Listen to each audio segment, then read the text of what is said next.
Is it just me, or was this one of the most boring Apple launches in a long time? Regardless of that, Apple announced multiple new products. We got new Apple Watch Series 10. We got an Apple Airpods 4th generation, which is new. We also got the new upgraded AirPods Max with Type-C cable and new colors.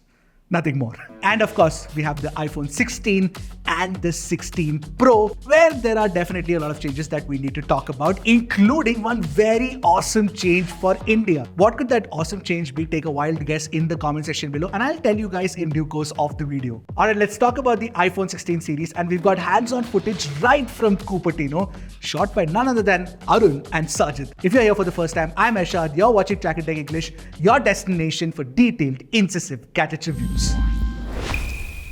Now, talking about the base iPhone 16 series, the new colors look absolutely gorgeous. That ultramarine color is love, and that other teal color is also very good looking. Plus, there are a bunch of changes to the design as well. For example, the camera layout has been changed. I'll talk about that in a bit. The base 16 and 16 Plus now do get that action button, which I haven't used much on the iPhone 15 Pro Max. And you've got that new camera control button, which, by the way, is the headliner or the main design change in iPhones this year. Let's try to understand what this camera control button can do. Like the name suggests, you can immediately open it and capture an image, which is obvious to be expected. But it's got a touch surface and it's got a taptic engine right below it. So if you lightly touch that button, all of the menu goes away and what you get is just a frame so that you can frame your picture better. And just tapping it and sliding it can actually change across different exposure levels. And if you double tap that camera control button, then you can cycle through different settings of the camera itself. For example, you can even change the aperture. But there was also one very interesting thing that Apple showcased where you could actually use this camera button as a visual, intelligence tool. Basically, what Apple showcased was that if you're out and about in the real world and if you see the flyer of a music concert that you wish to go, you can just showcase your phone to the flyer, hit the camera control button, and immediately add it to your calendar. Pretty intuitive stuff, definitely, but something that we'll have to see working in action. But one thing that's very certain from the way that Apple demoed the camera control button is that it felt like a way more useful button to me than the action button itself. Would you agree? Now, coming back to the iPhone 16 and 16 Plus's redesigned camera layout, it looks like, of course, the iPhone 10. But there's a reason for it to be that way. It's because if you want to capture spatial video, then the camera has to be laid out that way. Now, the rear cameras on the iPhone 16 and the 16 Plus have actually been upgraded. The iPhone 16 and the 16 Plus now come with an upgraded 48MP Fusion camera, which of course does better at photography is what Apple claims. Now, while Apple uses this liberally, I wouldn't say that it is actually optical, zoom quality at 2x, but Apple says that they've improved the pipeline to make it look actual at, optical quality with 24MP outs at 2x. But more importantly, I like the fact that the 12MP ultra-wide-angle camera now has autofocus, with which you can actually shoot better, quality ultra-wide-angle shots with better quality performance in low light as well. But more importantly, you can also shoot macro shots with the base iPhone now, which is damn cool. However, there were no, upgrades mentioned about the selfie camera itself, so I'm presuming it's the same. But what took me by surprise was the new A18 chip inside the iPhone 16. Now, this chip is definitely much more powerful compared to the A16 Bionic that's currently inside the iPhone 15. The first thing that the A18 enables, because of the upgraded NPU that it has, is Apple Intelligence, which makes the iPhone 15 and the 15 Plus obsolete technically, because the 16 and the 16 Plus can do Apple Intelligence. And the A18 has support for ray tracing, plus the phone itself has a better cooling solution now. This is enabled by a thermal sheet which offers 30% better sustained performance in gaming workloads compared to the iPhone 15 series. It also takes 35% less power and offers up to 50% faster CPU performance compared to the iPhone 15. By the way, all of this enables the GPU to be 40% more powerful as well. Essentially, what you will get is AAA gaming that was possible on the 15 Pro will now be possible on the 16. So basically, games like Assassin's Creed, games like, Resident Evil Village, all of that will run on the 16 series. And it's not just the performance, even the battery life has been improved on the iPhone 16. Basically, you get a bigger battery, therefore you get the longer battery life. And that's also because the A18 itself is also a much more power efficient chip now. But there are a couple of problems in the iPhone 16 series.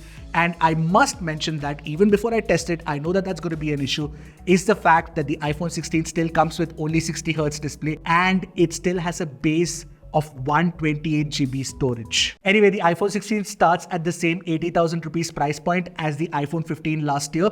So at least the price hasn't bumped up, so that's good. Now let's talk about the pros, and there might not be too many changes. It's very iterative this year. So with the Pro, what you get firstly are those slimmed out bezels and therefore larger displays. So the Pro has a 6.3-inch display and the Pro Max has a 6.9-inch display now. Plus that camera control button that is there on the Pro as well. Of course, there are new colors in the Pro series too, and all of them look extremely plain Jane and boring, especially that hero color, the desert titanium, looks okay. Now, if the 16 and the 16 Plus got the A18, the 16 Pro and the Pro Max get the A18 Pro. Now, what's the difference between the A18 Pro and the A18, you ask? Well, it's got a 6-core GPU instead of a 5-core GPU. And of course, the A18 Pro has a faster CPU compared to the A18, and according to Apple, that makes it the fastest CPU on a smartphone yet. By the way, the upgraded GPU means that all of the AAA titles that you've been playing till now on the 15 Pro and the 15 Pro Max, yeah, they will perform even better. And in the chassis, the entire substrate of the 16 Pro and the 16 Pro Max is made of a graphite thermal sheet, which means that heat dissipation will be much better this year and sustained gaming will be much better too. Oh, by the way, the batteries are larger this year on the Pro as well,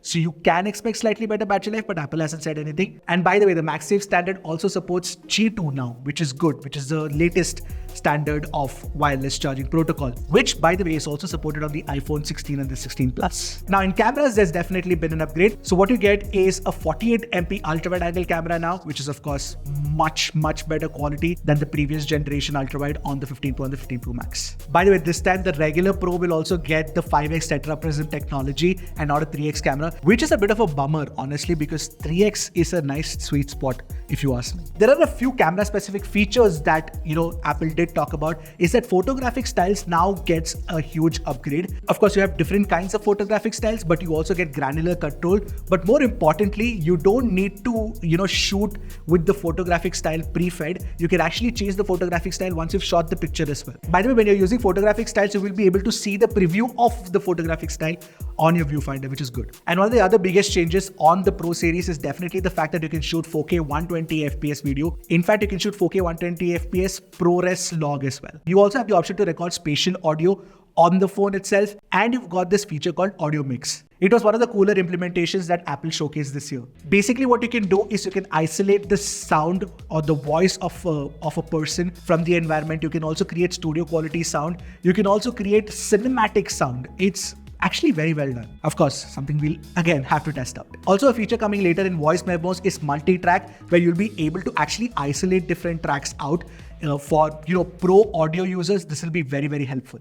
Alright, so about that good news for Indian iPhone users is that the iPhone Pro series, the 16 Pro and the 16 Pro Max, have seen a price cut this year, except for the fact that the 16 Pro starts at 128GB, which is so stupid. I don't know why. It should have started at 256GB, but at least the Pro Max starts at 256GB. And the price difference is quite a bit. It starts at 1,45,000 rupees this year, whereas last year it was 1,60,000 rupees. So whether you're an iPhone user or not, are you planning on buying one of the iPhones this year? Let me know in the comment section below. Also, if you're planning on buying these phones, you'll get extra 5,000 off on Apple's website, or actually you'll get it on, other offline retailers as well. So that depends on how you want to do it. Pre-booking for these phones will start on September 13th, by the way. But the biggest change this year has to be Apple Watch Series 10. That jet black Apple Watch Series 10 and the new squared off design. Oh my god, it looks really good. In fact, the display is larger than that of the Apple Watch Ultra is what Apple says. So with the new display design, you get a wide angle display, which means that actually if you view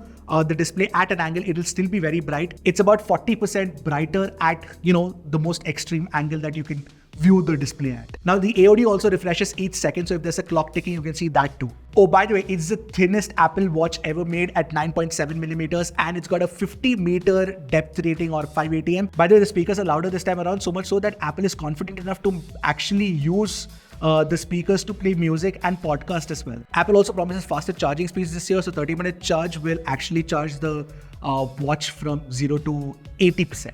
By the way, the new health tracking feature that the Apple Watch Series 10 introduces is actually the option to track sleep apnea, which is basically the irregular breathing that someone has while sleeping. It'll be able to track that. Also, this feature will be available in Series 9 and the Watch Ultra too, by the way. So the Series 10 starts at 47,000 rupees in India, Would you buy it? By the way, the Apple Watch Ultra 2 also gets a design upgrade, and it's available in a gorgeous satin black color. Plus that new titanium Milanese loop, it looks gorgeous. Especially that buckle looks damn nice. Alright, now to talk about the AirPods. The AirPods Pro doesn't get any upgrade, but they did talk about how the AirPods Pro can actually be used as a hearing aid now, like it's a officially certified one, so that's pretty cool. And the AirPods Max, everyone was expecting like a new AirPods Max to come. It was basically just a Type-C upgrade and a color upgrade, that's about it. The base AirPods actually has an upgraded design now. So the housing itself has been changed a little bit